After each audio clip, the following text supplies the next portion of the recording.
आप polity interest लेके पढ़ रहे हैं ना, तभी आपको अच्छा लगेगा। बहुत इंटरेस्टेड चीज होता है पॉलिटी, एक एक चीज को तोड़ तोड़ के समझिए एकदम, कैसे जैसे भीमराव अम्बेडकर साहब से ऐसा पढ़िए ना कि आप मन में इतना सोचिए कि जब पॉलिटी खत्म होगा ना तो भीम अम्बेडकर साहब को, बाबा साहब को जाके आदमी क्या देगा, इंटरव्यू देगा कि पूछिए।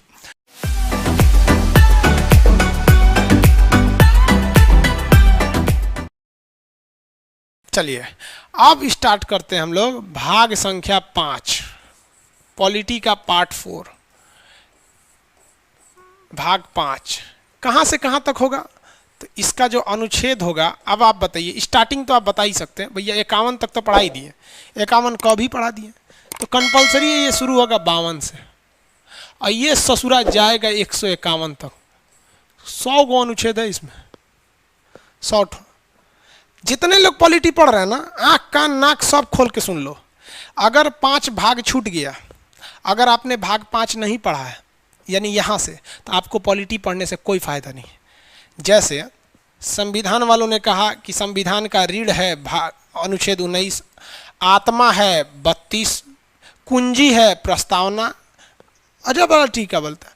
हम बोलते हैं हर एक विद्यार्थी के लिए ये अमृत है भाग 5। तो लिख लीजिएगा कि किस भाग को अमृत कहा जाता है, तो भाग 5 अकॉर्डिंग टू खान सर। इसमें यूनियन की चर्चा है, संघ की, यूनियन संघ यानी सेंट्रल गवर्नमेंट की चर्चा है। सीधी सीधी बोले तो सेंट्रल गवर्नमेंट, सेंट्रल गवर्नमेंट। पहले हम एक ओवरव्यू दे देते हैं। आप देखिए सेंट्रल गवर्नमेंट में कौन कौन आता है, ये बहुत बड़ा गवर्नमेंट होता है सेंट्रल गवर्नमेंट। इसमें देखिए आपका सबसे पहले कौन कौन आएंगे, तो कैटेगरी नंबर 1 आपके प्रेसिडेंट आ जाएंगे, राष्ट्रपति साहब, और इन्हीं के बगल में आ जाएंगे उपराष्ट्रपति। किसी को दिक्कत नहीं ना, उपराष्ट्रपति। इसी में आ जाएंगे आपके प्राइम मिनिस्टर और vice prime minister, vice PM, 7 गो आज तक रहे। अब इसी में आ जाएंगे आपका कौन सा, अटॉर्नी जनरल, के वेणुगोपाल है ना, अभी वकील साहब का मामला गरमाया था आपका प्रशांत भूषण वाला में। इसी में आ जाएगा सीएजी, कैग। अभी कैग की रिपोर्ट आई है, कहाँ कहाँ कितना घोटाला हुआ है, यही बता देगा। इसी में आ जाएंगे आपके एमपी लोग जो होते हैं एमपी। अब ये एमपी 2 टाइप के हो जाएंगे, लोकसभा और राज्यसभा।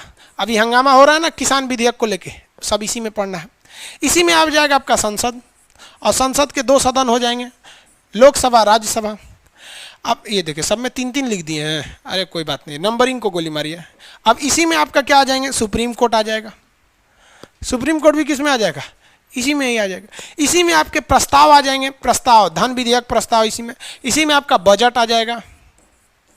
इसी में आपके संसद के प्रश्न काल आ जाएंगे, सब शून्यकाल, प्रश्नकाल, 0 आवर, ये सब आ जाएंगे। यानी अगर आपने इसको पढ़ लिया ना तो आपका आधा सही हो जाएगा। रीजन समझिए क्या है, जो चीज़ यहाँ है ना सेम इसी का फोटोकॉपी है भाग 6 में, उसका नाम है स्टेट। बस यूनियन की जगह स्टेट कर देना है, राष्ट्रपति की जगह राज्यपाल कर देना है, उपराष्ट्रपति की जगह उपराज्यपाल कर देना है, पीएम के जगह सीएम कर देना है, वॉइस पीएम के जगह वॉइस सीएम करना है। यहाँ अटॉर्नी जनरल है तो वहाँ एडवोकेट जनरल है, वहाँ सीएजी होता ही नहीं है।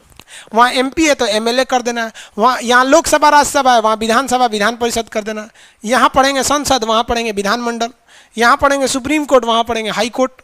यहाँ भी प्रस्ताव, वहाँ भी बजट, सब चीज़ से में। यानी अगर आपको भाग 5 समझ में नहीं आया ना तो लिख के रख लीजिए, भाग 6 समझ में नहीं आने वाला है। क्योंकि भाग 6 हम पढ़ाएंगे कितना, हम तो यही बता देंगे ना, देखो ये उससे है। क्योंकि जब भी भाग 6 पढ़ाएंगे तो कहेंगे कि देखो भाग 5 में ये पढ़ाए थे। इसलिए आप अपना नाक कान मुंह जितना जगह से है सब जगह से अलर्ट रहिए। किसमें, भाग 5 में। तो ये हो गया आपका भाग 5। तो जितने लोग हैं पीसीएस वगैरह लेवल की तैयारी करते हैं वो सब लोग को बोल दीजिए कि भाई अब रेडी हो जाएंगे। अनुच्छेद कहाँ से चालू होगा, 52 से।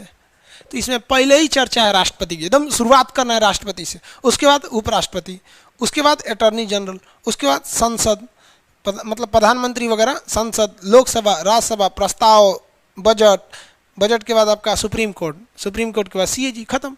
बस इसके बाद ये होगा। अब स्टार्ट करते हैं राष्ट्रपति से।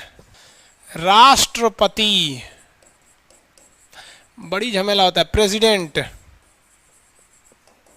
रामनाथ कोविंद जी। अभी इससे एक क्वेश्चन हमेशा आएगा आपका, इसमें सबसे बड़ा बुरा फंसिएगा कब, राष्ट्रपति का चुनाव कैसे होता है। एकल संक्रमणीय अनुपातिक पद्धति, वाह अजबे क्वेश्चन होता है। सुनिए ध्यान से, इसका एक ट्रिक है। पकानी कोका दुयो दशम, पकानी साथ में बोलिए आप लोग, पकानी कोका दुयो दशम, फटाफट बोलिए साथ में, पकानी कोका दुयो दशम, साथ में 4 बार बोलिए, याद हो जाएगा। ये आपको राष्ट्रपति खत्म हो गया, इतने याद रखेंगे तो इंग्लिश हिंदी दोनों मीडियम वाले बोलेंगे। पकानी कोका दुयो दशम, पकानी कोका दुयो दशम। प्रेसिडेंट कहाँ से शुरू होते हैं? 52, 53, 54, 55, 56, 57, 58, 59, 60, अरे 59 ऐसे नहीं ना लिखाएगा, 59 लिखाएगा, 60 और ये 61 हो गया। अनुच्छेद राष्ट्रपति खत्म। 52 से लेके 61 तक इसकी चर्चा राष्ट्रपति का। शॉर्टकट बोलिए, पकानी कोका दुयो दशम। राष्ट्रपति का शॉर्टकट पकानी कोका दुयो दशम, और ऊपर 52 से लिखना चालू कीजिएगा, क्योंकि 51 तक तो पढ़ा दिए। 52, 53, 54, 55, 56, 57, 58, 59, 60, 61 यहाँ तक लिख देंगे, हो गया राष्ट्रपति खत्म। देखिए कैसे, प से होगा राष्ट्रपति साहब का पद। एक के क्वेश्चन आता है, राष्ट्रपति का पद कहाँ से लाया गया है? राष्ट्रपति का पद कहाँ से लाया गया? तो लड़का मार देता है, ब्रिटेन से, अमेरिका से। गड़बड़ा जाता है भैया, हमारे यहाँ राष्ट्रपति का पद उसी की तरह है जिस तरह से ब्रिटेन के एक राजा साहब है। बताइए, तो अमेरिका के राष्ट्रपति डोनाल्ड ट्रंप, उसको सब पावर है, हमारे राष्ट्रपति को कुछ पावर नहीं है, खाली पहाड़ी पे बैठल है, मोहर मारे खाते, हाँ मोदी जी हो गई, किसान बिल पास। तो राष्ट्रपति का पद कहाँ से आया है? हमारे यहाँ ब्रिटेन के समान है। क से होता है कार्यपालिका, एग्जीक्यूटिव का हेड है। हिंदुस्तान में जितना काम होगा ना, उसमें आखिरी मोहर किसका रहेगा? राष्ट्रपति का, भले वो करे चाहे ना करे। तो हमारे देश में जितने कार्य होते हैं उसकी जो वास्तविक नियंत्रण होता है वो प्रधानमंत्री का होता है, लेकिन औपचारिक एक पेपर के हिसाब से नाम मात्र के लिए सारा का सारा कार्यपालिका किसके पास है? राष्ट्रपति के पास है। और न से नियुक्ति, अब पहले इसको एक फुल फॉर्म बता देते हैं। न से निर्वाचन, उसका निर्वाचन यानी इलेक्शन। को से उसका कोटा कितना होना चाहिए। क से कार्यकाल, उसका टेन्योर कितना होना चाहिए? 5 साल का होना चाहिए। दो से दोबारा निर्वाचन हो सकता है, एक ही राष्ट्रपति दोबारा हो सकते हैं। एग्जाम्पल के तौर पर राजेंद्र प्रसाद थे। यो से योग्यता, उसकी क्वालिफिकेशन कितनी होनी चाहिए। द से क्या क्या कंडीशन होने चाहिए उसके लिए। स से शपथ, उसका जो ओथ होना चाहिए वो क्या है। म से महाभियोग, महाभियोग को इम्पीचमेंट कहते हैं, इम्पीच। तो ये शॉर्टकट है इसका, समझ में आ गया। अब इसको पढ़ने में आपको ना कम से कम 1 हफ्ते लगेंगे भाई।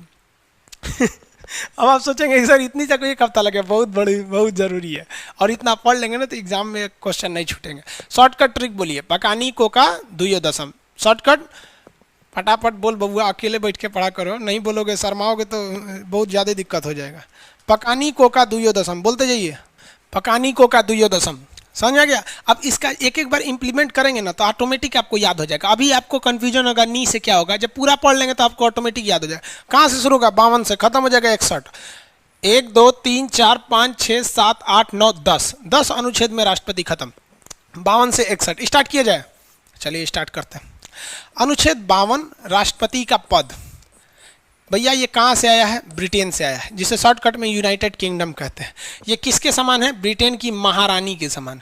वहाँ की जो महारानी है उनके समान है। देखिए अंग्रेज वगैरह में ना महिला होशियार होती हैं सब, अंग्रेजों में लड़कवा बोंक होता है सब, पूरा भोदा होता है सब, किसी काम का नहीं। और इंडिया में ना ठीक उसका उल्टा हो जाता है। अब महिलाओं को हम कुछ बोले थोड़े, हम तो बस इतना बोल रहे हैं कि उल्टा हो जाता है, ध्यान से समझिए। तो हमारे यहाँ राष्ट्रपति का पद कहाँ से लाया गया है? भारत के राष्ट्रपति के पद की चर्चा अनुच्छेद 52 में। ये किस देश के समान है? तो ब्रिटेन के समान है। ये कुछ काम हम नहीं करते हैं। अनुच्छेद 53 देखिए, 53 आर्टिकल 53 में क्या है? कार्यपालिका। कार्यपालिका इंग्लिश में क्या कहेंगे? एग्जीक्यूटिव। देखिए अब यहाँ बबुआ से ध्यान से समझिएगा। एग्जीक्यूटिव 2 टाइप का होता है। एक होता है वास्तविक, वास्तविक को बोलते हैं रियल एग्जीक्यूटिव पावर किसके पास है। और एक होता है औपचारिक। औपचारिक का मतलब क्या होता है? ऑफिशियली, बस ऑफिशियली। तो हमारे देश में कार्यपालिका बोले तो काम करने की क्षमता, इच्छा। मोदी जी चाहें जीएसटी पास हो गया, मोदी जी कह देते तो अमित शाह का दम था जो 370 ले आ देते या फिर हटा देते, या फिर एनआरसी या सीए, सारा चीज प्रधानमंत्री के कंट्रोल में होता है। तो रियल में, इन रियल जो होता है ये किसके पास होता है? पीएम के पास होता है। जितनी भी एग्जीक्यूटिव पावर है वो रियली में होता है प्राइम मिनिस्टर के पास में, लेकिन राष्ट्रपति आखिरी में उसमें साइन कर देते हैं। तो ऑफिशियली कब वो नियम लागू होता है? जैसे देखिए अमित शाह ने 370 हटाया लोकसभा से, राज्यसभा से, क्या हटा? जैसे राष्ट्रपति ने साइन कर दिया हट गया यहां पर। चलिए ध्यान से समझिए।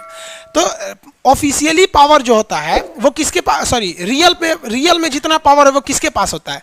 रियल का जितना पावर है वो होता है आपका वास्तविक शक्ति प्राइम मिनिस्टर के पास में। लेकिन जो भी औपचारिक चीजें होती हैं, औपचारिक क्षमता जो होती है वो किसके पास होती है? आपका राष्ट्रपति के पास में। बाहर जाइए अभी लोग अभी कुछ काम नहीं होगा, हो गया, अभी क्लास के बाद ही कुछ होगा। अभी 1 घंटा और क्लास चलेगा, उसके बाद कोई भी टेक्निकल टीम देखेंगे लोग। चलिए बहुत ध्यान से देखिए। अब आपको इतना तो कंफर्म पता हो गया कि देश में जितने भी काम होते हैं उसका जो रियल पावर किसके पास होता है? रियल क्षमता होती है प्राइम मिनिस्टर के पास। लेकिन जो कार्यपालिका यानी एग्जीक्यूटिव का ओरिजिनल यानी औपचारिक शक्ति होती है, मतलब काम के लिए, मतलब केवल नाम के लिए, वो किसके पास होता है? राष्ट्रपति के पास में। तो यही बात बोला गया 53 में कि देश की कार्यपालिका की शक्तियां राष्ट्रपति के पास हैं, लेकिन वो शक्तियां औपचारिक हैं, मतलब ऑफिशियली बस उसका नाम दे दिया गया, but real power prime minister के पास है। देश में राष्ट्रपति की क्षमता उतनी है जितनी देश में घर में फूफा जी है। तो राष्ट्रपति के ब्रैकेट में क्या लिख सकते हैं? फूफा, फूफा जी, समझा गया? और कुछ नहीं है। राष्ट्रपति साहब की इतनी ही क्षमता है। कितनी क्षमता है? फूफा जी के बराबर क्षमता है। आगे बढ़ जाते हैं। तो में तो कोई दिक्कत नहीं होना चाहिए जी। सबसे भयंकर दिक्कत होता है निर्वाचन में, इलेक्ट्रोल उसका इलेक्शन में। पकानी कोका 2.52 प से राष्ट्रपति का पद, क से कार्यपालिका का प्रधान यानी एग्जीक्यूटिव का चीफ होता है। इतना समझ में आ गया? चलिए अब आगे देखते हैं। आर्टिकल बबुआ 52 बता दिए थे, 53 बता दिए, अब 54 बता रहे हैं। आर्टिकल 54, ये क्या हो गया? आर्टिकल 54 में क्या चीज बोला गया है? तो राष्ट्रपति का निर्वाचन,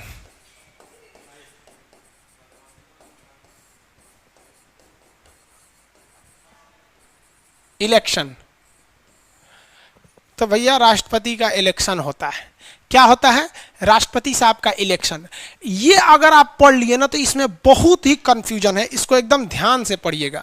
राष्ट्रपति का निर्वाचन के बारे में क्या है भैया? राष्ट्रपति के निर्वाचन में पहला 2-3 चीज समझिए। पहला चीज कि इन राष्ट्रपति का निर्वाचन जो होता है वो कौन कराता है? तो निर्वाचन आयोग।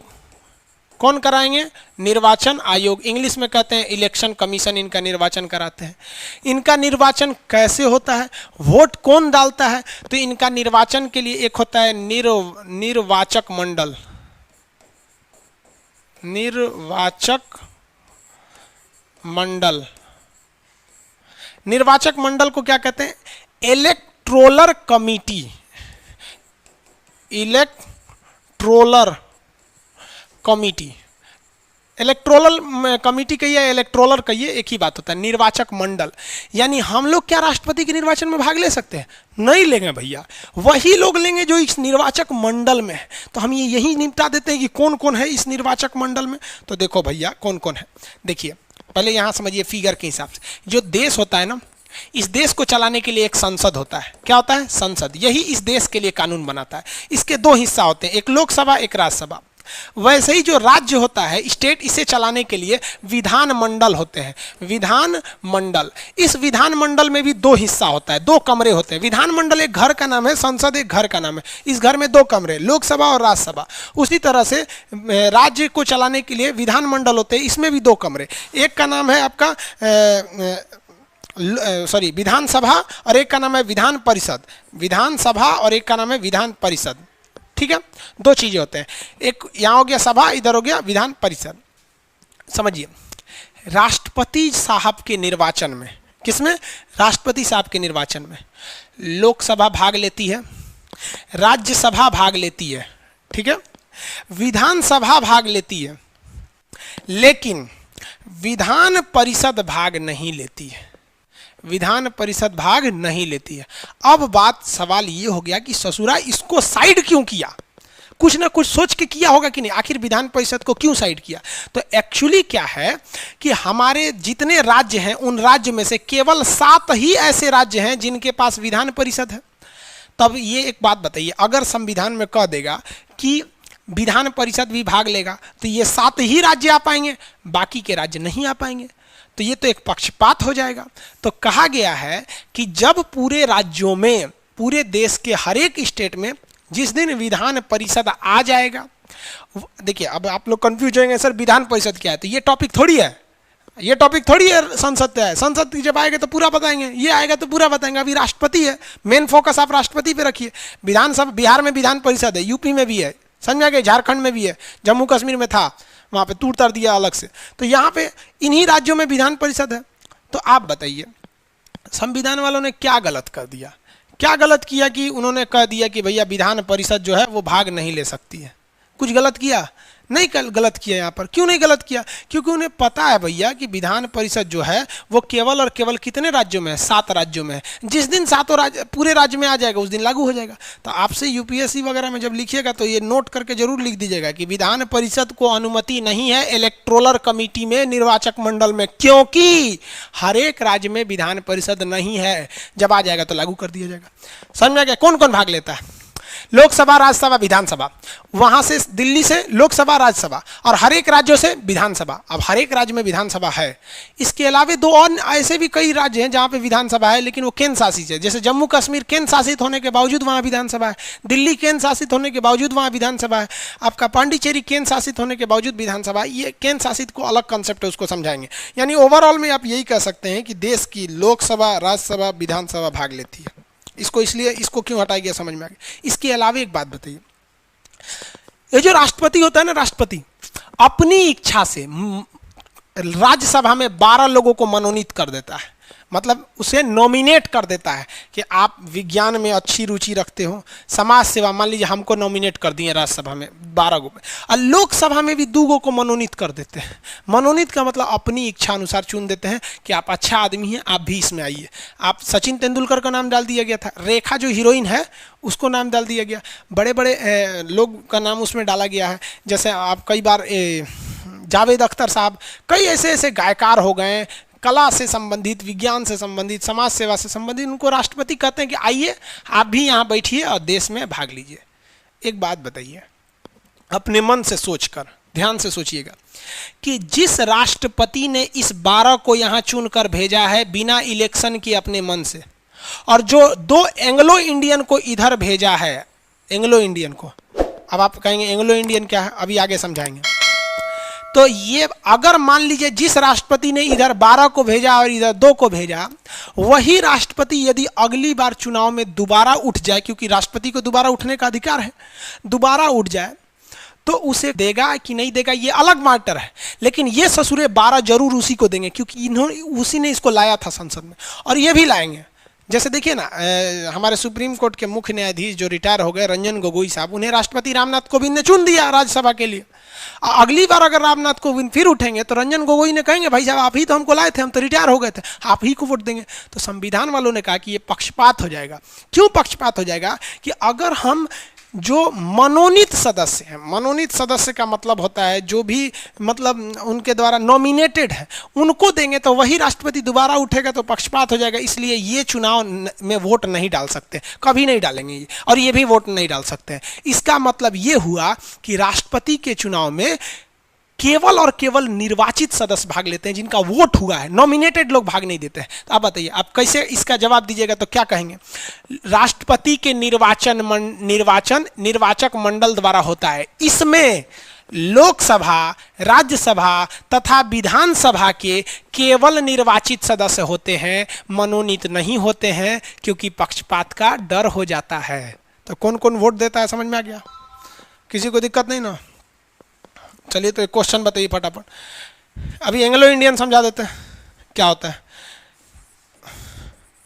Anglo Indian. एक क्वेश्चन बताइएगा फटाफट। राज्यसभा में कितने सदस्यों का मनोनयन किया जाता है? राज्यसभा में फटाफट फटाफट आंसर देंगे। राज्यसभा में कितने सदस्यों का मनोनयन किया जाता है? 14, 12, वेरी गुड। अच्छा, क्वेश्चन घुमा देगा, कहेगा कि संसद में कितने सदस्यों का मनोनयन किया जाता है? संसद में बताइए तो, ओवरऑल संसद में, पार्लियामेंट में कितना है भैया? 275 बोल रहा है, 12 की जगह। मनोनयन कितना का? 275 का होता है। संसद में कितने का होता है? संसद में 14 का होता है। Very good. देखो बबुआ, संसद में 14 का होगा। क्यों? क्योंकि राज्यसभा में तो हो गया 12 और लोकसभा में हो गया 2 एंग्लो इंडियन, ये 2 समाज सेवी लोग, 4 लोग का मनोनयन होता है। हो गया। एंग्लो इंडियन किसे कहा जाता है? देखो भैया, जब देश गुलाम था ना, तो हमारे ऊपर केवल और केवल यूरोप वालों ने शासन किया। किसने शासन किया? यूरोप वालों ने। ध्यान से समझना बबुआ इसको। यूरोप से सबसे पहले आए सब पुर्तगाल वाले, आए सब डच वाले, आए सब हॉलैंड वाले, ब्रिटेन वाले, फ्रांस वाले, ससुरा दुनिया भर के कूद गया सब भारत में। यानी जितने आए सब कंपनियां जो विदेश से, वो यूरोप से आई सब। कोई क्या अमेरिका का हमारे यहाँ शासन किया? कोई नहीं किया। यानी जब हम गुलाम थे अंग्रेजों के, तो इनडायरेक्टली हम लोग किसके गुलाम थे भैया? यूरोप के। क्योंकि गोवा पुर्तगालियों के अंडर में था, पांडिचेरी फ्रांस के अंडर में था, केरल का कुछ भाग डचों के अंडर में था, पूरा भारत ब्रिटेन के अंडर में था, फ्रांस के भी अंडर में था। तो ये लोग जब यहाँ शासन कर रहे थे, तो ये लोग भारतीय महिलाओं से शादी कर लेते थे और उनके बच्चे भी होते थे। तो ये सिलसिला चलते आ रहा था। लेकिन जब 1947 में देश आज़ाद हुआ, तो ये जितना चोट्टा यूरोपिया वाला था सब ना, ये भारतीय महिलाओं से शादी किया। लेकिन जब देश आज़ाद हुआ, तो महिलाओं को, अब बच्चों को हिंदुस्तान में छोड़ के अपने अपने घर चला गया। जो पुर्तगाल का था पुर्तगाल चल गया, जो फ्रांस का था तो फ्रांस चल गया। समझ में आ गया कि नहीं आ गया? तो ऐसे हजारों की संख्या में यहाँ लोग थे, अंग्रेजों से शादी हो जाती थी उनकी। अरे हिंदुस्तान में तो आज भी बबुआ, देख बबू तुमको बताते हैं, तो कितनों खतरनाक, मंगरैला की तरह भी अगर तुम काला है ना, सरकारी नौकरी हो जाएगा, तो तुमको आलिया भट्ट जैसी लड़की मिलेगी। आज भी यहाँ पर महिलाओं की शादी उनके माँ बाप ना लड़के की हैसियत देख के कर देते हैं, न कि लड़का कैसा है, उस लड़की को खुश रखेगा या नहीं, ये कोई नहीं देखता है। लड़कियों को बहुत भुगतना पड़ता है, इसलिए लड़कियों को भी कहते हैं नौकरी हो जाएगा तो ठीक है, ना तो बेलना चौकी लेके झूलते रहियो। तो उस वक्त भी यही होता था। लोग उस समय माँ बाप देखते थे, अरे भाई फिरंगी से शादी कर दो, गोरखा सबको फिरंगी बोलते थे सब, लड़कियां खुश रहेगी। तो वो छोड़ छाड़ के भाग गया सब। तो वैसे लड़का, वैसा हिंदुस्तानी जिसके बाप जो थे ना, वो क्या थे? यूरोपियन थे। अब आप समझ में आ गया? एंग्लो इंडियन में केवल उसी को शामिल किया जाता है जो यूरोप का हो और वो भारतीय महिला से शादी किया हो, और उस भारतीय महिला से जो उत्पन्न संतान है वो क्या कहलाएगी? एंग्लो इंडियन कहलाएगी। किसी को दिक्कत? कोई को राहुल गांधी को एंग्लो इंडियन कहेगा, भाई वो इंडियन है, कानून के हिसाब से वो इंडियन है। क्योंकि सोनिया गांधी ने जब राजीव गांधी से शादी किया, तो उसने इटली की नागरिकता को त्याग दिया और उसने भारत की नागरिकता को ले लिया। इस हिसाब से वो भारत की नागरिक है, और उसका बेटा राहुल गांधी वो भी भारत का नागरिक है कानूनी हिसाब से। समझ में आ गया? अब बताइए, एंग्लो इंडियन में क्या अमेरिका या कुछ कहता है कि सर एंग्लो इंडियन का मतलब होता है ना कि वैसा लड़का जिसके पिताजी विदेश के थे। रे पकड़ो, विदेश के थोड़े, यूरोप के थे, यूरोप के। क्यों यूरोप को रखा गया? कंसेप्ट समझ में आ गया आप लोग को? आगे पढ़ाएंगे, अनुच्छेद 331 पढ़ाएंगे ना, 331, 32, 33, तो वहाँ इसका एंग्लो इंडियन की चर्चा है। तो बताइए, तो अब तो आप समझ गए आगे। राष्ट्रपति के निर्वाचन में कौन कौन भाग लेता है भैया? लोकसभा, राज्यसभा, विधानसभा, ये भाग लेती है। कौन नहीं लेता है? विधान परिषद नहीं लेगी। एंग्लो इंडियन भाग लेंगे? नहीं लेंगे। हम 2 को लिख देते हैं, एंग्लो इंडियन भाग नहीं देंगे। 12 मनोनीत सदस्य लेंगे? भाग नहीं लेंगे, चुनाव में भाग नहीं लेंगे। हो गया, आगे बढ़े। अब इसमें तीसरा चीज समझिए, राष्ट्रपति का जो निर्वाचन होता है ना, वो अप्रत्यक्ष होता है, इनडायरेक्ट, अप्रत्यक्ष, इनडायरेक्ट। ये सिंपल है। इनडायरेक्ट कैसे? देखिए, हम चुनते हैं अपने यहाँ के सांसद को। समझ में आ गया? आप जिस जगह के होंगे वहां के सांसदों को चुने होंगे। बनारस के लोगों ने सांसद के रूप में नरेंद्र मोदी को चुना है। कोटा के, राजस्थान के कोटा के लोगों ने अपने सांसद के रूप में ओम बिरला जी को चुना है। वैसे ही हर जगह के अलग अलग, आप लोग को भी पता होगा आप कहाँ के सांसद को किसने चुना है। समझ में आ गया कि नहीं? पटना साहिब से रविशंकर प्रसाद जी को लोगों ने चुना है। अब जो जहाँ के सांसद हैं आपने चुन दिया, आपने उन्हें चुना, और जाके चुन देगा सब राष्ट्रपति को। ये बताइए, आप तो चुने हैं उसको, और कहा से कि आ बबुआ तू रहो, हम तेरे लिए राष्ट्रपति चुन के ले आते हैं। तो इसी को कहते हैं डायरेक्ट नहीं, इनडायरेक्ट।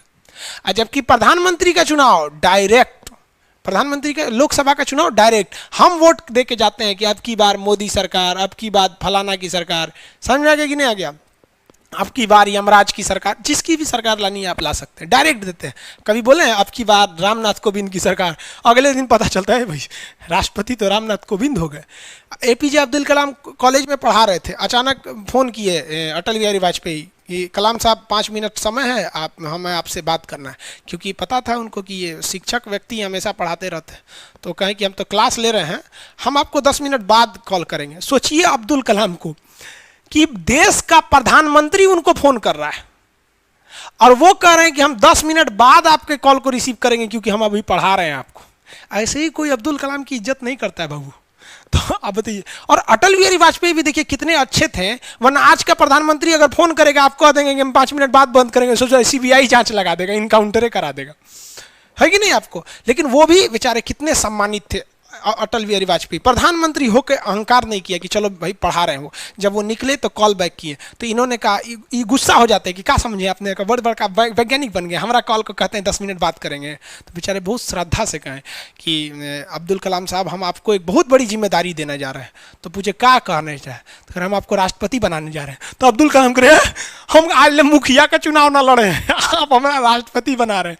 तो उन्होंने कहा कि देखिए इसमें ज़्यादा कुछ करना नहीं है, बाकी तो आपको पता ही है कि राष्ट्रपति जो है वो क्या चीज़ होते हैं भैया, कार्यपालिका के क्या होते हैं, वास्तविक तो होते नहीं, औपचारिक प्रधान होते हैं, हम आपको बनाते हैं, आप इस जिम्मेदारी को स्वीकार कीजिए। तो कहे कि हम वोट नहीं मांग सकते हैं, जिंदगी भर हमने पढ़ा, अध्ययन और अध्यापन का काम किया, हमसे ये होगा ही नहीं कि घूम घूम के लोकसभा के लोगों को कहें हमारा वोट दीजिए, राज्यसभा हमारा वोट दीजिए, विधानसभा हमारा वोट दीजिए, हमरा से ना हो। तो अटल बिहारी वाजपेयी ने कहा था कि आप विश्वास कीजिए मुझ पर, मेरी उम्र हो गई 70 साल राजनीति करते करते, आपको एक बार भी प्रचार की जरूरत नहीं पड़ेगी, आप एकदम बहुमत से जीतेंगे। और वही हुआ भी। आज भी अगर राष्ट्रपति अब आज भी अगर अटल बिहारी वाजपेयी आ जाए पृथ्वी पर दोबारा और एपीजे अब्दुल कलाम आ जाए, फिर वोट दे देगा आदमी।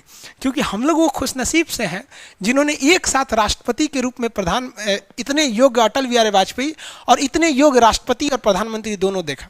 आप समझ रहे हैं अप्रत्यक्ष चुनाव कैसे होता है, इनडायरेक्ट इलेक्शन समझ रहे हैं। जनता डायरेक्ट वोट नहीं देती है, इनडायरेक्ट वोट दिया जाता है। हमने चुना है लोकसभा, राज्यसभा, विधानसभा को, ये लोग जाके चुन देते हैं राष्ट्रपति को, इसे ही कहा जाता है अप्रत्यक्ष चुनाव। समझ में? चौथा समझिए, इनका जो चुनाव होता है एकल संक्रमणीय, एकल संक्रमणीय अनुपातिक प्रणाली, एकल संक्रमणीय अनुपातिक प्रणाली। अब आप कहेंगे ये क्या हो गया, इसे कहते हैं सिंगल ट्रांसफरेबल, इसे कहते हैं प्रिफरेबल वोट। ये हो गया सिंगल ट्रांसफरेबल, इसे कहते हैं प्रिफरेबल वोट। अब ये अजीब चीज है, यही सबसे बड़ा का दिक्कत करता है। ये समझना बहुत जरूरी है, इसको हम समझा देते हैं आपको। चलिए सिंगल ट्रांसफरेबल समझा देते हैं, एकल संक्रमणीय।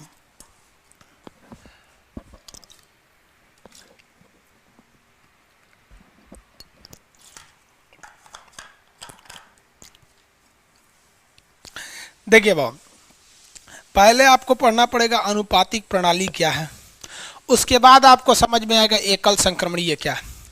इंग्लिश मीडियम वाले बबुआ हम दोनों लिख देते हैं, एकल संक्रमणीय बोले तो सिंगल ट्रांसफरेबल और अनुपातिक बोले तो प्रिफरेबल वोट।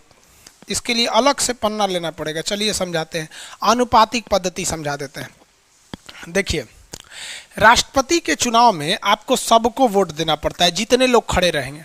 मान लिया कि एक आदमी ए है, एक आदमी बी है, एक आदमी सी है, ये 3 आदमी चुनाव में खड़े हो गए। समझ आ गया? अब यहाँ जो बात आती है प्रिफरेबल वोट, तो हम लोग जितना वोट डालते हैं वो सिंगल बैलेट होता है। जैसे मान लीजिए चुनाव में 4 आदमी उठे हैं तो किसी एक को वोट डालिए। ये क्या कि मुखिया के चुनाव में ले शुक्ला जी को भी दे, मिश्रा जी को, यादव जी भी उठे हैं का, इन्हों को दे दो, अरे हमारे चाचा भी उठे इन्हों को दे दो, सबको वोट दे देंगे, सबका वोट बोगस हो जाएगा, खत्म हो जाएगा। क्योंकि हम लोग जो वोट डालते हैं वो सिंगल बैलेट वोट डालते हैं। जबकि राष्ट्रपति के इलेक्शन में जो वोट डाला जाता है वो वोट होता है प्रीफरेबल वोट। प्रीफरेबल वोट कैसे है भैया, समझिए। अनुपातिक पद्धति या प्रीफरेबल वोट, जैसे किसी को भी राष्ट्रपति के चुनाव में यदि वोट डालना है तो वो एक सीक्वेंस से डालता है कि हमको सबसे बेहतरीन इसमें कौन पसंद है, सबसे बेहतरीन कौन इसमें पसंद है, उसी आधार पर हम लोग वोट डालते हैं। जैसे मान लिया कि सांसद जी गए वोट डालने, उनको लगा कि नहीं हमको ए वाला पसंद नहीं है, हमको सबसे अच्छा लगता है बी वाला, तो बी वाले को कहेंगे हम इनको 1 नंबर डालते हैं और उसके बाद चल जाएंगे, हो गया। तो वो फिर चुनाव आयोग पकड़ के रहेगा, इधर इधर तो खान सर नहीं पढ़ाए हैं, तो कहेगा कौन चीज, तो यहाँ अनुपातिक पद्धति प्रीफरेबल, तोरा सबको वोट डालना है, सबको वोट डालना है, तो 1 नंबर तो तू चुन दिया, और 2 नंबर किसको रखता है, कहेंगे 2 नंबर पे हम इनको रखेंगे कि हम चाहते हैं कि ये जीते और अगर ये ना जीते तो ये जीते। इसी को कहते हैं प्रीफरेंस। नहीं सुनते हैं, प्रीफरेंस दिया जाता है। आप लोग का भी नौकरी हो जाएगा ना तो ब्याह के लिए इतना फोटो आएगा और उसमें प्रीफरेंस दिया जाएगा कि ये नहीं ठीक है, ये नहीं ठीक है, ये नहीं ठीक है, इतना फोटो आएगा। और नौकरी नहीं आएगा ना तो 2 फोटो आएगा और कहेगा 1 इज कंपलसरी, कोनो एगो सेलेक्ट कर लो यहाँ पे। अब देखिएगा कोने के दांत कम फेंक ले है वहाँ पे, इसलिए नौकरी कर लीजिए आप लोग ज़्यादा अच्छा। और उसके बाद इनको वोट दीजिए 3 नंबर पे। मतलब ये जो भाई साहब ने वोट दिया, ये चाहते हैं ये जीते, अगर ये ना जीते तो ये जीते, ये ना जीते तो ये जीते। अब अगला आदमी वोट डालने आएगा, अगला आदमी ने कहा हम ये पसंद नहीं है, हमको ये 1 नंबर पे पसंद है, ये 2 नंबर पे पसंद है। अब मान लीजिए इसमें किसी ने कह दिया कि भाई हमको ये फालतू आदमी लगता है, ये ठीक नहीं है, हमरा ये ठीक है और हम इनको 2 नंबर पे देंगे। कोई आ गया कह दिया कि भाई साहब हमको, हम क्या काम, हम एक काम करते हैं, हमको ये 2 नंबर इनको दे देते हैं और 1 नंबर इनको दे देते हैं, 3 नंबर पे इनको भेज देते हैं। ऐसे करते करते वोटिंग चलेगा। इसी को हम लोग क्या कहते हैं, प्रीफरेबल वोट। प्रीफरेबल वोट बोले तो अनुपातिक पद्धति, 1 अनुपात में आपको वोट डालना है। आगे जाएंगे तो फिर किसी ने कहा कि भैया हम इनको 1 वोट दे देते हैं, इनको दे देते हैं, हम इनको 3 नंबर पे भेज देते हैं और इनको 2 नंबर पे भेज देते हैं। अब समझ में आ रहा है ना, इसी को हम कहते हैं प्रीफरेबल वोट। अब आगे समझा देते हैं एकल संक्रमणी क्या होता है। हम यहीं पे स्टॉप करते हैं, मतलब वोटिंग को मान के चलिए अब भाई सब लोग वोट देते हैं, तो हम चुनाव आयोग थोड़े हैं कि पूरा वोट देंगे, समझाने के लिए बता रहे। अब चलिए गिनिए कि इसमें जीता कौन। ए वाले भाई साहब को 1 नंबर पे कितने लोगों ने रखा, 1 लोग। बी वाले भाई साहब को 2 लोगों ने रखा, चलिए इनको 2 लोगों ने रखा। अब आप बताइए भाई जीता कौन, कौन जीतेगा? आप तो कहेंगे जा सर जी इहो को 2 लोगों ने पसंद किया, इन्हों को 2 लोगों ने पसंद किया, अब जीतेगा कौन? तो आप तो कोई नहीं जीतेगा। तो ये हो गई प्रथम चरण की मतगणना, फर्स्ट जो स्टेप था उसका मतगणना थी। तो आप बताइए बबुआ, राष्ट्रपति का जो चुनाव होता है वो अनुपातिक पद्धति में कैसे होता है, ये समझ में आ गया। हर एक पर्सन को वोट डालना है प्रेफरेंस के हिसाब से कि सबसे अच्छा कौन है। और जब वोटिंग होती है तो ये देखा जाता है कि सबसे ज्यादा 1 नंबर पर किसको पसंद किया वही जीत गया है।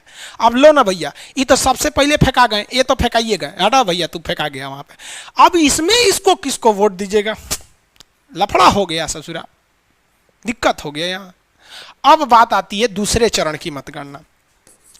दूसरे चरण की मतगणना, पहले चरण में कोई जीता है नहीं, अब दूसरे चरण में मतगणना में ये देखा जाएगा। अभी इसमें क्या गिना जाता था, फर्स्ट रैंक गिना जाता था। कौन सा रैंक, फर्स्ट रैंक, कि 1 नंबर पर किसको ज्यादा लोगों ने देखा। तो देखिए 1 2 लिख दिए 2। लेकिन दूसरे चरण की मतगणना में हम सेकंड रैंक गिनेंगे कि सेकंड नंबर पे ज्यादा किसको प्रीफरेंस दिया गया है, सेकंड नंबर पे।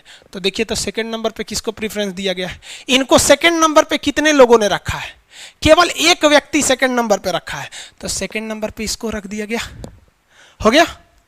उसके बाद देखिए, उसके बाद सेकंड नंबर पे इसको कितने लोगों ने रखा है, 2 लोगों ने रखा। इनको कितने लोगों ने रखा, 2 लोगों ने।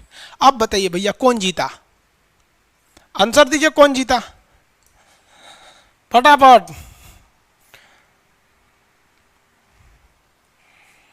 कौन जीत गया? सी इज विन, वेरी गुड, सी जीत गया। चलिए एगो लिख दिया, सी लिख दिया, सी जीत गया। अब क्वेश्चन है क्या, चौथी चरण की मतगणना में जीता रे बबुआ, पहली चरण में चौथी चरण की मतगणना में जीता। फर्स्ट ऑर्डर में जीता कि सेकंड ऑर्डर में? चौथी चरण की मतगणना में जीत गया।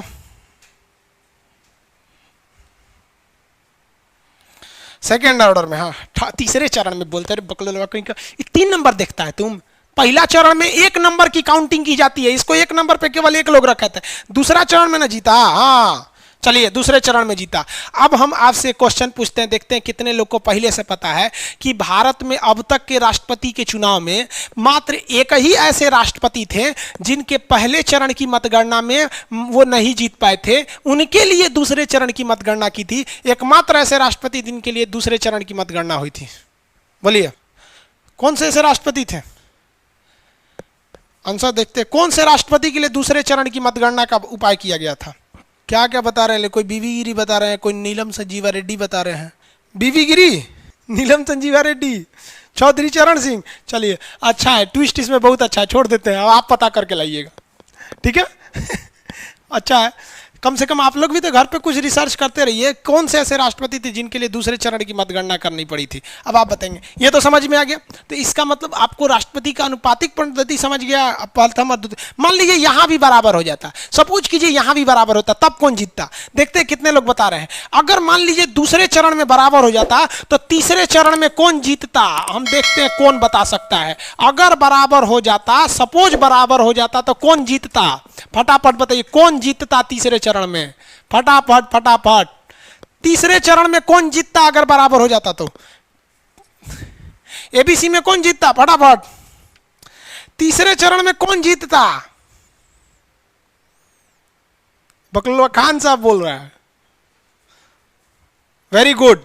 तीसरे चरण में बबुआ बी वाला जीत जाता। देखो ना यहाँ पे 3 नंबर पे 2 गो पसंद किया से, 1 गो 2 गो, एक 3 नंबर पे ये पसंद किया, बुझलो। तो प्रथम चरण, द्वितीय चरण, तृतीय चरण कौन सी होलो? समझ में आ गया?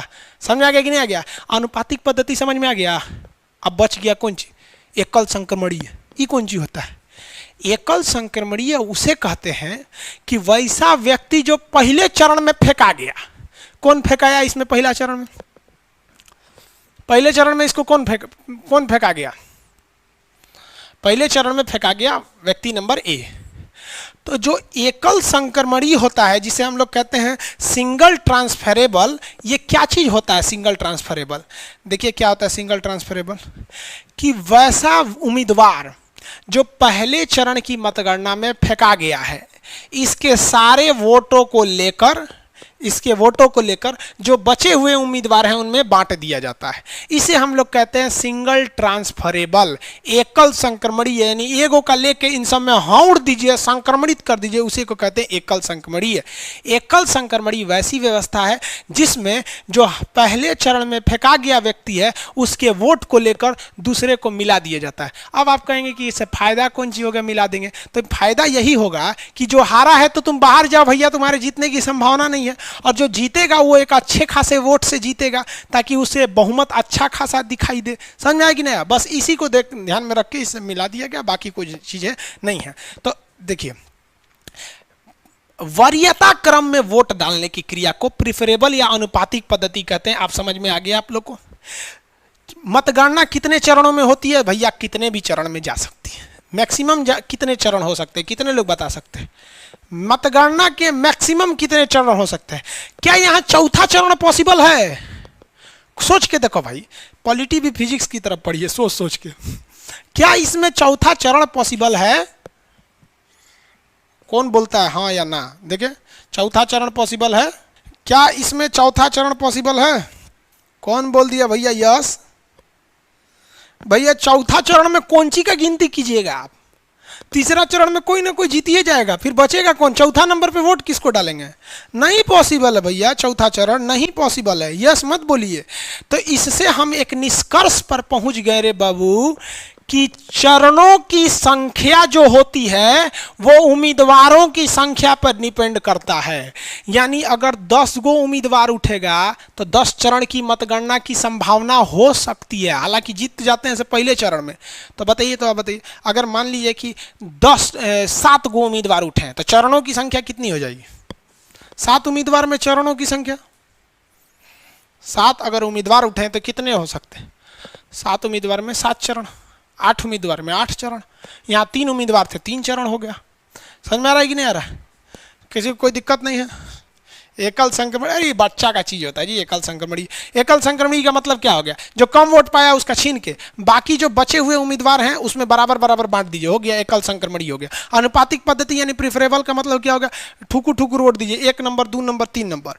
अब प्रथम चरण द्वितीय चरण में, प्रथम चरण में 1 नंबर की रैंकिंग गिनिए, द्वितीय चरण में 2 नंबर की, तृतीय चरण में 3 नंबर की, चतुर्थ चरण में 4 नंबर की रैंकिंग गिनिए। टोटल चरणों की संख्या उम्मीदवारों की संख्या के बराबर हो जाती है।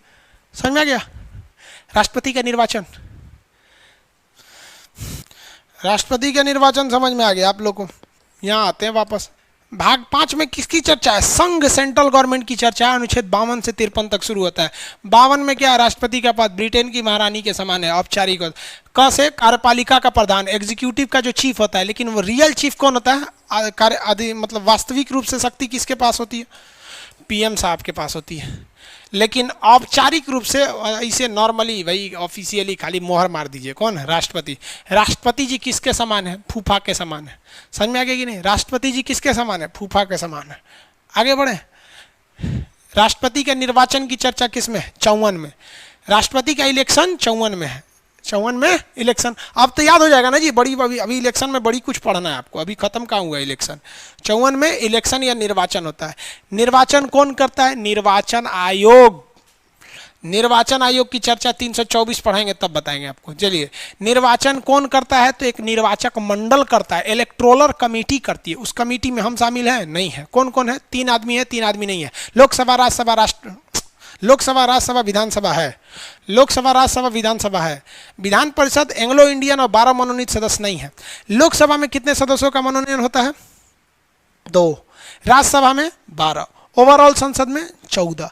एंग्लो इंडियन क्या अफ्रीका के बाप से पैदा हुआ व्यक्ति एंग्लो इंडियन है? नहीं, केवल यूरोपीय व्यक्ति होता है। और क्या कंसेप्ट है इसके पीछे समझा दिए, क्योंकि यूरोपीय वाले ने हमारे पर शासन किया था। आगे बढ़ जाते हैं।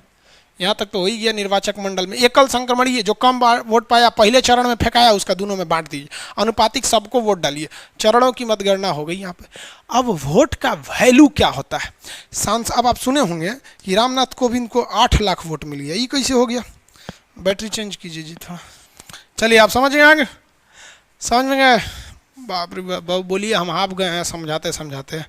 असल में ना ऑनलाइन हुआ में समझो में नहीं आता है कि आप समझे कि नहीं। ऑफलाइन में तो हो हल्ला कर देता था। हाँ सर समझ गए समझ गए, मजा आ गया, बढ़िया है। कितने लोग को समझ में आ गया? अब इतना समझ में आ गया तब आगे बढ़ाएंगे कि एक एमपी के वोट की वैल्यू कितनी होती है, एक एमएलए की वोट की वैल्यू कितनी है। सोचो संसद में तो कितना बैठा है सर? लोकसभा में 545 बैठा है सर, राज्यसभा में 245 बैठा है।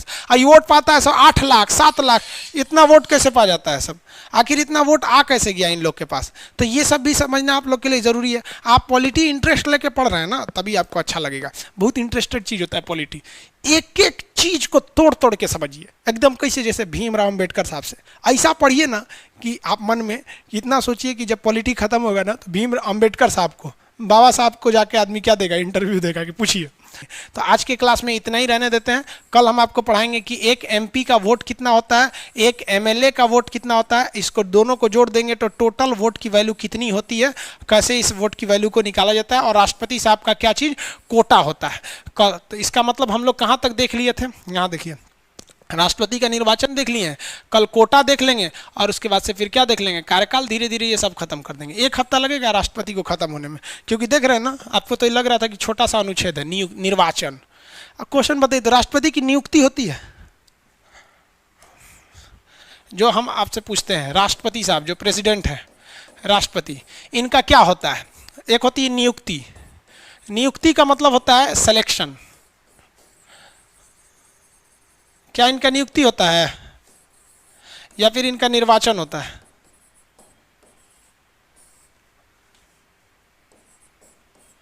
इलेक्शन। राष्ट्रपति साहब का क्या होता है? निर्वाचन होता है। और प्रधानमंत्री का क्या होती है? नियुक्ति होती है। आपको पता है हम लोग प्रधानमंत्री का वोट नहीं डालते हैं, हम लोग एमपी का वोट डालते हैं। और अगर जिसमें से 273 एमपी ने जिसे नियुक्त कर दिया कि भैया आप ही प्रधानमंत्री होइए, वही हो जाएगा प्रधानमंत्री। तो गलती से भी मत मारिएगा कि प्रधानमंत्री का चुनाव होता है। कभी सुने प्रधानमंत्री का चुनाव हुआ? लोकसभा का चुनाव होता है। इसलिए थोड़ी थोड़ी गलती करके आ जाते हैं आप लोग। राष्ट्रपति साहब क्या होते हैं, नियुक्त किए जाते हैं। समझ में आ गया कि नहीं आ गया? अब आपसे बताइए ध्यान से, इतना तो समझ में आ गया कि नहीं आ गया? किसी को कोई दिक्कत नहीं है? राष्ट्रपति एक्चुअली देखिए प्रधानमंत्री नियुक्त नहीं होते, वो चयनित किए जाते हैं। चयनित में, नियुक्ति में और निर्वाचन में अंतर होता है, वो धीरे धीरे सब समझ जाएंगे आप लोग। जैसे सुप्रीम कोर्ट का जज नियुक्त होता है और प्रधानमंत्री चयनित होते हैं, चयन कर लिया जाता है। ये सब आगे थोड़ा थोड़ा टिपिकल टर्म्स है, सब आप धीरे धीरे सब समझ जाएंगे। अभी तो शुरुआत है, अभी तो नापी है 2 गज जमीन हमने, अभी पूरा आसमान बाकी है। समझ में आ गया? अब इसी के साथ आपसे विदा लेते हैं, नेक्स्ट क्लास में मिलेंगे हम लोग उसी तरह से जैसे आज बताएं। राष्ट्रपति को कल और अच्छे से बताएंगे। इसके बीच आपका होमवर्क रहा कि कौन से ऐसे राष्ट्रपति साहब थे जिनके लिए दूसरे चरण की मतगणना हुई थी। नेक्स्ट क्लास में मिलेंगे। जय हिंद।